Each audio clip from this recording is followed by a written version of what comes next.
Hello students, have a nice day.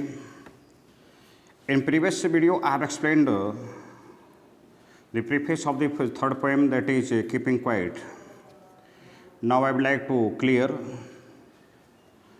Now we will count to 12 and we will be all keep still. अब हम 12 गिनेंगे और हम सभी शांत रहेंगे.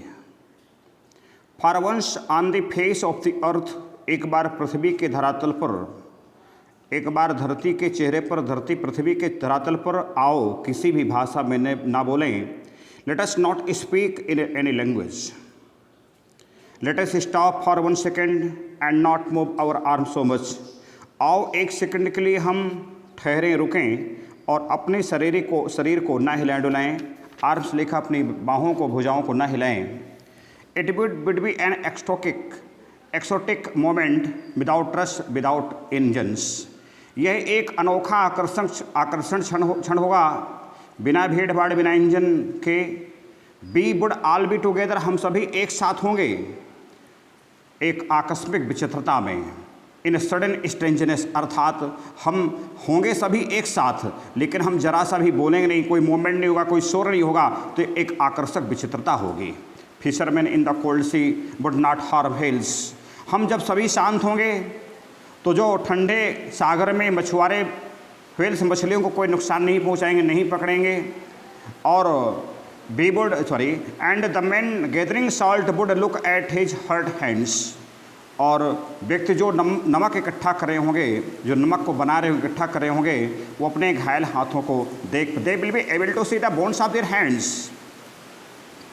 Those who prepares green wars, जो ऐसे व्यक्ति जो कि हरित युद्ध की तैयारी कर रहे होंगे. वार्स विथ गैस, युद्ध गैस के साथ, युद्ध के आग के साथ. With gas, wars with fire, victory with no survivors, वे भी स्वच्छ कपड़े, वे विजय के साथ, बिना उत्तरजीवियों के, विजय के, जीत के साथ भी वे भी अच्छे कपड़े पहन सकेंगे. Would put on a clean clothes and walk about with their brothers, और अपने अनौपचारिक रूप से अपने भाइयों, रिश्तेदारों के साथ टहल सकेंगे. In the shade doing nothing, ओट में, किसी पेड़ की छाँव में, और कुछ भी ना करते हुए. जब हमारे पास कोई काम नहीं तो भाई के लिए, बेटे के लिए, परिवार के लिए, अपने मित्रों के लिए समय है. When we are very busy, we are very busy without any work, it may be I have seen many times, तो वहाँ पर भी हमें किसी प्रकार की कोई दिक्कत नहीं होगी. What I want should not B confused, जो मैं चाहता हूँ, व्हाट आई वांट, जो मैं चाहता हूँ उसमें भ्रमित नहीं होना चाहिए. We should not be confuse to it, in it with a total in activity, संपूर्ण निष्क्रियता के साथ. Life is what is about, जीवन क्या है वह इसी के सब बारे में, इसी के बारे में. I want no truck with death, अर्थात मैं मृत्यु के साथ मेरा कोई लेना देना नहीं है. If we are not so single minded, यदि हम अपने जीवन को गतिमान बनाने के लिए एकाग्र नहीं होते. इफ़ वी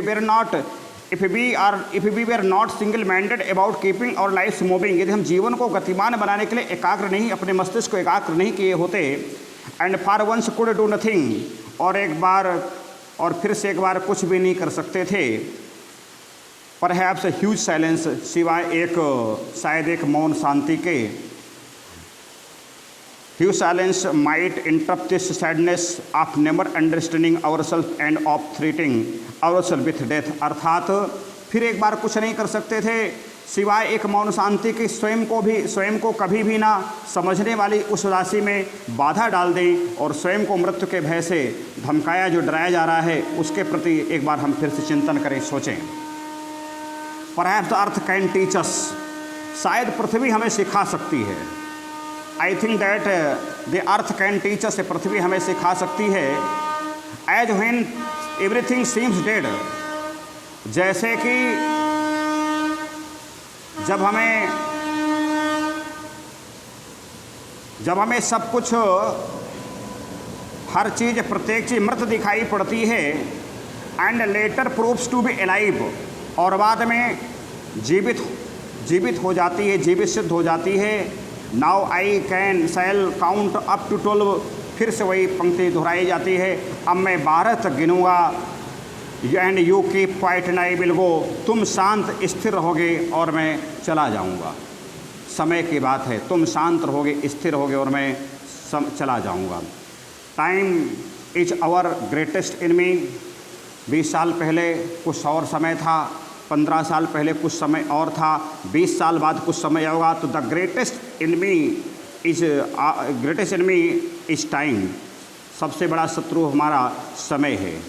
मैं एक चीज़ बता दूं, the man who has surrounded different kind of problems, तो अपने को शून्य पर छोड़ दो, क्योंकि जो हो रहा है आगे जो होगा ना उसको कोई रोक पाया है ना कोई रोक पाएगा, बशर्ते प्रयास होना चाहिए। यदि आपको IAS बनना है तो कोई रोक नहीं पाएगा, बशर्ते प्रयास हो। IAS बनने के लिए बहुत मेहनत करनी पड़ती है, किसी भी सफलता को प्राप्त करने के लिए बहुत मेहनत करनी पड़ती है।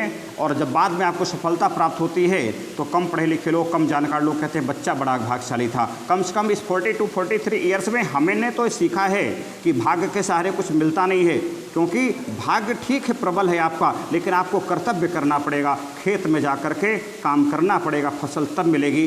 दुनिया में कोई भी कितना बड़ा मोबाइल क्यों ना हो जाए, पर रोटी उससे निकलने वाली नहीं है।